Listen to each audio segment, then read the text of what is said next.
Okay, that was a pretty cool way for Sophia to exit. Very cool. I do love, she was really amazing, but I do think we have to work on the hairdo.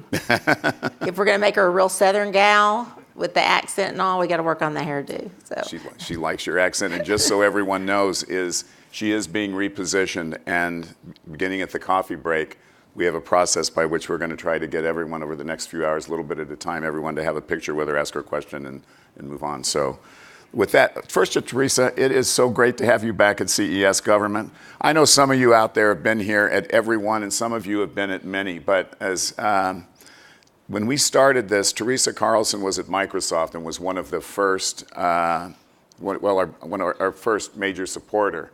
And what you saw last night and what you'll see today and tonight, some of the construction is, we've been friends a long time. And Teresa, it was year 2 when she said, you know what, Don, this is like every other conference. It's a little boring. Let's mix it up a little bit and do some different things. So your imprint is still here, and I hope you still see it. Now, I remember— Bourbon bar, I love it. I'm going to divulge. I've got these general things I'm supposed to talk about, but share a few things. As I said, Teresa, I remember in 2009, 2010, you had 2 choices. You had a number of choices, but you were considering 2 different avenues, directions to go, great opportunities. You picked one that you're known for globally now in AWS. And I remember the last CES Government, I think it was in 2010. You attended CES Government, had gone to AWS. You had 5 or 6 employees. 2. I was giving you. And I talked to you last night. I'm going to let you answer what's happened in that ride, but it's been quite a ride. And there is competition, and a lot of people provide cloud services. But anyone that was at reInvent or heard of reInvent knows that your market dominance in public sector and AWS generally. What is it you do that's different? How's AWS so different? Well, thank you, by the way, for having me here today, Don. It's a privilege, and like I said, I love this conference, and I think it's really important for government partners and government workers to get together and really understand how CES helps them drive their vision and mission. So yeah, for AWS, I just crossed 8 years. I've been there 8 years, which is like unbelievable. It really is dog years, but at the same time, it's gone fast. And sometimes I feel like it goes slow when I look at still, some governments around the world, how they're adopting, and others kind of the slowness. But yeah, started in 2010 with 2 employees. Wow. And now I have thousands of employees in 28 countries, and we have customers in 176 countries now for public sector, more actually even in the commercial space. Because we got started a little bit later than my commercial counterpart on his team. But kind of what we did, I think that's different, Don, is we, like at Amazon, what we always do, we work backwards from the customer. We don't think about competition. We listen to what our customer wants at Amazon and AWS. And I did that in public sector when we started. I remember walking into all the agencies with, of course, I knew all the CIOs. I knew a lot of the congressional leaders. And the congressional leaders, when we would walk in, Shannon Kellogg and I, they would say, are you here to talk about books or tax? I was like, no, we're here to talk about cloud. And most of them did not know what cloud computing was in 2010, 2011. So you can imagine how things have changed from that perspective. But we started talking about really, we would go in and the agencies went right to security. I mean, they were like, we can't run any of our applications on cloud because cloud is not secure. And that's how the conversations would always begin. And we took a very patient approach. And I had to roll up my sleeves. I carried a bag. I went in very thoughtfully, and we built the business from the ground up. And the fun thing about that, as a leader, was I really got to listen and hear what the customers were saying and what their concerns were, but I felt very confident with Jeff as a leader and Andy that we would be able to meet their needs and requirements. So it's amazing growth. And by the way, I was talking to another company 2 years ago about their cloud services offering. I also think it's a great advantage that I think every time you walk into a customer, they probably had one of those brown boxes appear shortly after they ordered it, and you've got a lot of satisfied customers just with the name brand. That's something to the brand is important because I think, we have a high level of confidence with our customers that we deliver on what we say. And one of the most fun things for me is when I go around the world to any country, I always go to the embassy. I usually try to go meet the ambassador in the country and talk to them. And when I walk in, generally right there is a bunch of Amazon boxes.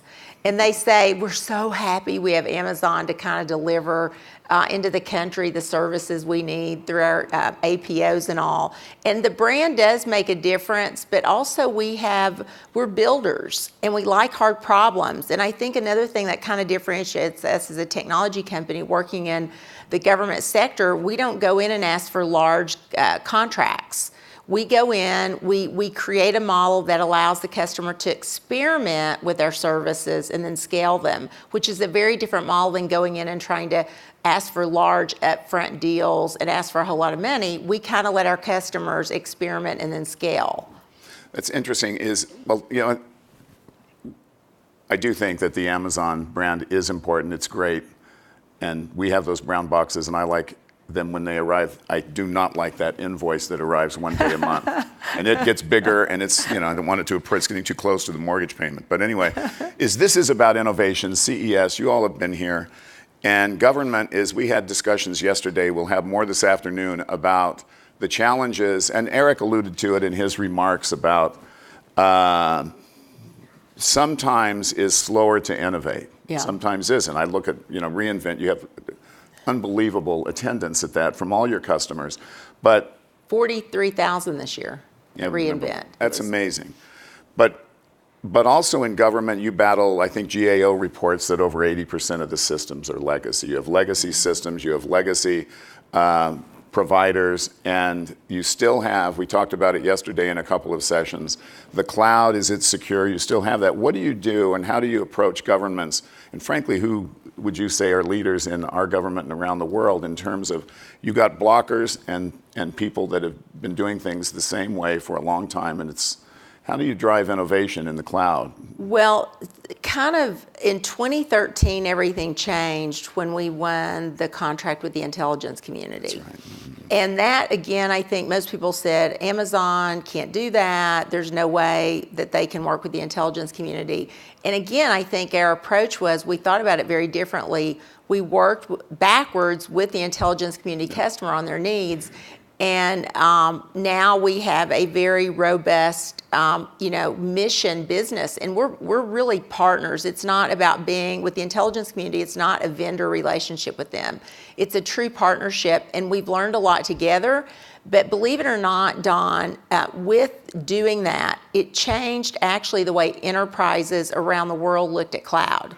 Because we went immediately from people saying, cloud's not secure, we can't do it, to people saying, wow, if the intelligence community and the CIA can run their mission critical applications on the cloud, we should be able to do that. And in fact, if you fast forward today, we actually have over 500 unique services that are security related on the AWS platform itself, and we've continued to innovate. So believe it or not, I rarely hear today that they can't move to the cloud because of security or compliance. Most of my customers are coming to the cloud, and I have hundreds of examples I could tell you about that from around the world. What we, believe it or not, the battles we still face are the things you see play out very publicly are things around procurement. It is really, procurement is still the biggest battleground of customers saying, I don't know how to buy cloud. I can't get to it easily. Now that is changing. We have, there's tons of procurement vehicles, but it's still the number one reason. And I would say the second big reason is training, education / culture. And you could even separate those, because a lot of culture is involved where people just don't want to change the way they do things.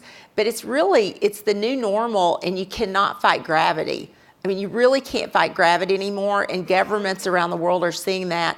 So I would say in the U.S., to your question of kind of who's ahead, the intelligence community by far, they have both a top secret and a secret region with us. They use our GovCloud and they use our unclassified regions kind of across the world. So I know we've got a number of questions, but staying with that a second on the procurement issue, what do you find in terms of I always say that procurements get a little simpler the closer you get to the citizen, like local government. Yeah. State and local is although still, is there an appreciation for cloud, and do you see major acquisitions even at the local level?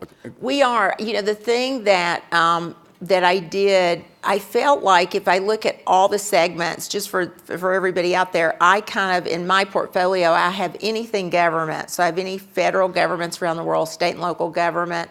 I have education, K through 12 higher ed. I have the not-for-profit sector and NGOs, but I also have the tech companies that support them. So like you talked about today, Lockheed Martin, Raytheon, Northrop Grumman, they're actually in my portfolio. So of all those, who was the laggards? The laggards by far was state government, by far. Because what they did, Don, which you're so familiar with state governments, they had really long, super long contracts with their data centers, and they were just really, but we are now starting to see major movement with state government. Kim Majerus runs my state business, and I'm seeing a huge step change of states now moving massive huge applications now to AWS in the cloud.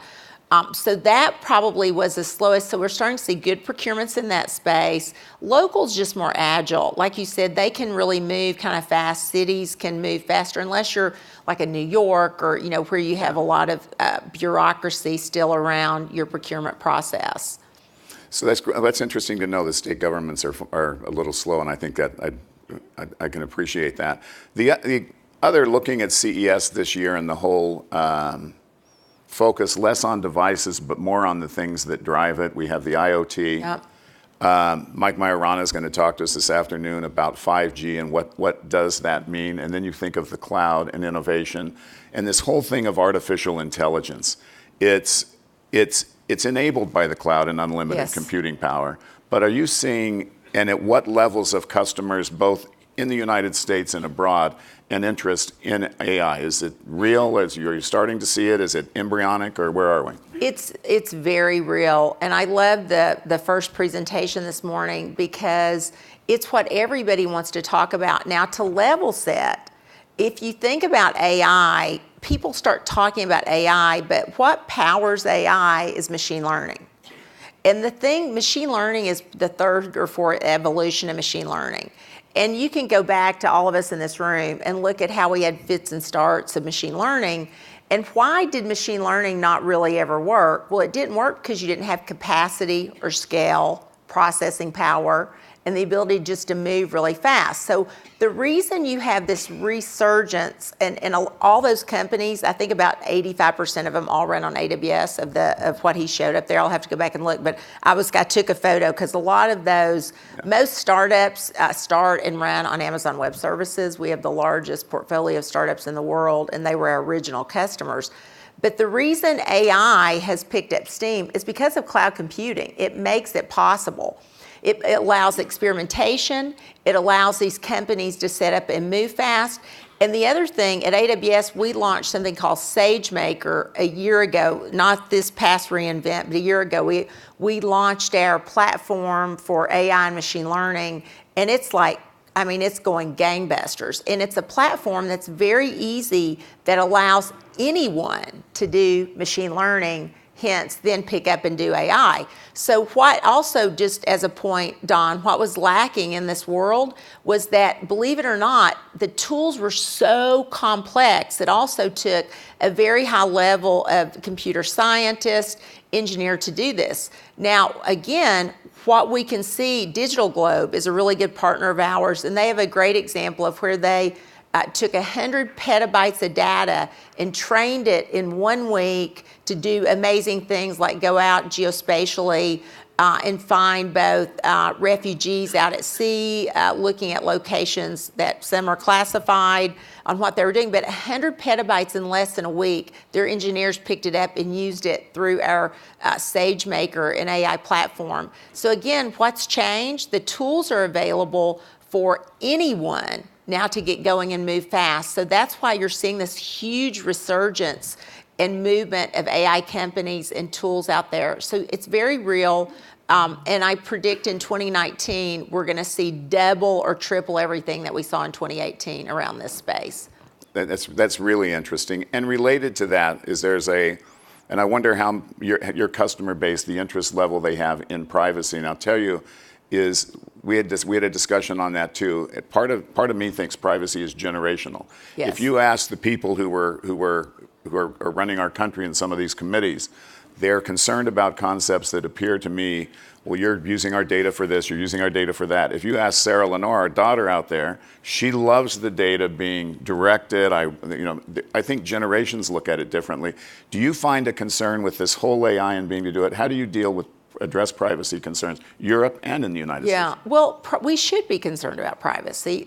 I completely agree on a personal level, at a company level, and at a national security level. I think that just makes sense. So we all need to use vigilance with new technologies and understand it. And I always have been, for my entire career, I've been a big advocate of working proactively with policymakers in this area. And I think, when I look at something that I think we're probably all in this room concerned about is ensuring that our lawmakers really understand these new technologies and the opportunity and the power of them, and how we like put a plan in place where we don't over-regulate, but we have a model that we understand them and then we manage and monitor in the right way.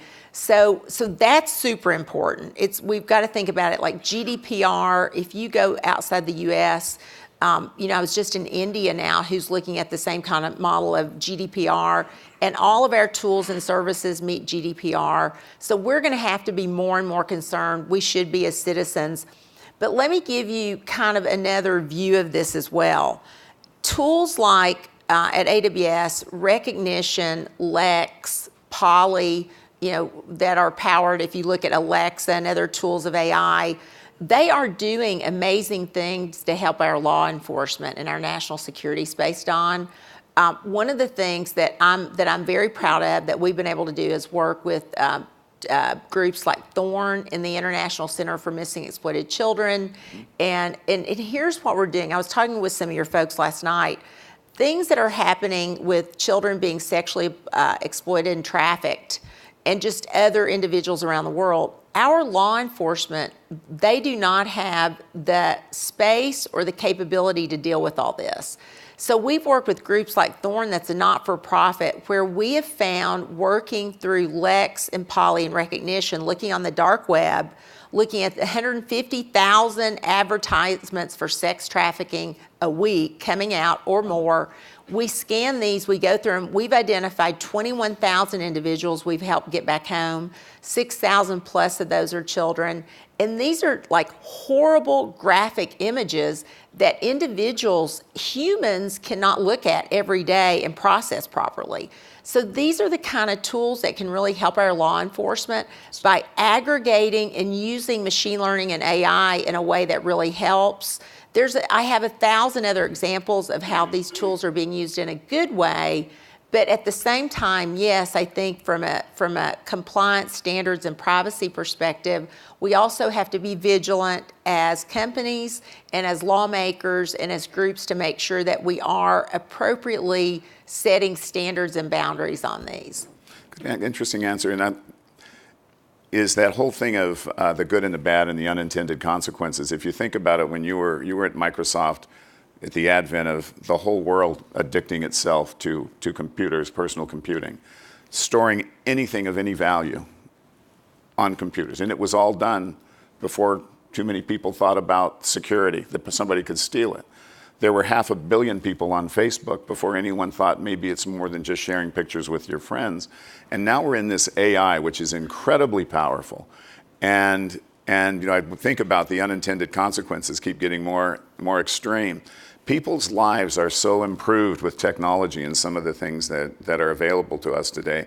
Where do you and where does Amazon AWS see the future in innovation? You're here at CES. You had reInvent. What's your perspective on this? Well, and one of my last points on before is you're always going to have bad actors.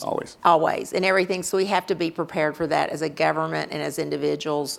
So I think that's just part of as we evolve. I will have to say, Don, technology is so fun today. Like I never dreamed. I wake up every morning so excited to go spend time with my customers and my partners. And as tired as I get kind of traveling around, every time I show up, the innovations that I'm seeing our customers utilize, and while there's a ton on the horizon, there's also a lot just to be done with the technologies that are available. The fact that our governments can actually experiment now and kind of fail fast. Do you all remember when experimentation, any failure was a dirty word? Now I see our customers embracing the idea almost like a startup. So I think you're going to see a lot more in our space of governments using cloud computing, AI, and the technologies we've talked about to really power the mission. I see governments re-envisioning how they're doing what they do today. Many are taking these very long and legacy applications now and just refactoring and rebuilding. And there's tools, the tools are evolving at a rate I don't think any of us could have ever envisioned, ever, even 5 years ago. I mean, our pace of innovation every year at AWS of the new features and services that we're launching are off the charts, even for me. And so what we are trying to bring to the table is the art of the possible, that every government, every individual, that unique researcher has the power of technology in their hands to change the world and really make it a better place. So I think you're going to see government agencies and the partners really begin to embrace, even at a greater rate and speed, these new technologies to change the way governments are working. On the chart of kind of opening up procurements where you saw it's still hard for governments to do that. I do see that changing around the world. New vehicles, new models where governments are saying we cannot just utilize 5 to 10 companies anymore. We have to embrace the rate of speed which these new innovative technologies are really picking up. And the last thing I'll tell you is I think you're going to see a complete step change in workforce. Workforce and how we educate our students and our government leaders is really going to change. We announced our first cloud computing associate's degree at Northern Virginia Community College. We already have a large first class, so in 2 years you can become a solution architect plus, which starts you out at about $125,000 a year on salary. Wow. We have now moved that to LA and 19 plus community colleges there. Now we're in the middle of the country. Now I'm just like, my team can't keep up with community colleges setting up cloud computing associate's degrees. Now the 4-year degrees are picking up where you're seeing a change in the curriculum for tools like machine learning and AI. So I think you're going to see a real workforce change in how we're both educating. And back to your own daughter, we used to think about the only way you could get a really good education is going 4 years. And we're seeing like that's a completely new model. We're seeing vocational programs pop up where just on the web, students are training themselves. They're doing internships. Every day I get notes from people saying, here's my 14-year-old son or daughter who's just completed this program. In fact, we had our first 9-year-old that passed our solution architecture exam. And I have to tell you, 9-year-old, he was at reInvent. He was the cutest thing you've ever seen. I'm going to have him at my summit this year. Wow. But his dad was taking the exam and sent Andy Jassy a note and said, my son is studying with me and wants to take the exam, and you all won't let him because he's too young. So you'll see us change because we had an age limit. But we have the younger and younger population like studying and taking these examinations. So those things that you talk about, and we're focused on this at this conference, and you mentioned intelligence and national security are way ahead. It seems that again, cities maybe even more than states. And I think Brett and I spoke about an interest in AWS now in blockchain, but we're looking at smart cities, smart governments. I don't think they're defined. But we'll turn around in 5 to 7 years and cities will be driven by sensors and internet and IoT. That smart government thing seems to be something that I know blockchain, is that an interest in Amazon? Hugely, and we announced our blockchain kind of services this year at reInvent. And blockchain, I would tell you, is just catching on. I mean, people, we heard about it for a while, but even at AWS, we were saying, well, what are the real use cases for this, and how do you take advantage of it? So now we are working a lot in the financial services sector on blockchain. There's a lot of great use cases, and I think if you look at government finance and transactions, if you kind of move it into that space, lots of great opportunities there in the healthcare space. In Brett McMillan's business, I will just have to say this year, which he runs our federal civilian business, an explosion. I mean, in 2018, we literally saw an explosion of civilian agencies picking up and using cloud and AWS in new ways, and we have a lot of interest in blockchain there as well, Don. So, yeah, we're in early days, and I think that's why, if you go back to experimentation, and trying and the ability to fail fast, recover, and scale. This is why if government doesn't have that opportunity, it's why it takes them so much longer. And while they have been laggards in the past, they now have opportunities to be leaders versus laggards. That's very good. And this is I see our clock's at 0:00. But I've got to tell you, it is such a pleasure to have you back, because you have been such a great part of this conference and program, and getting to spend a little time with you last night. And I know that having you up here, it's like a member of our family's back, and it is just a real pleasure to have you back. Don, you've done such a phenomenal job. I will tell you all, I remember when Don and Gary envisioned this conference.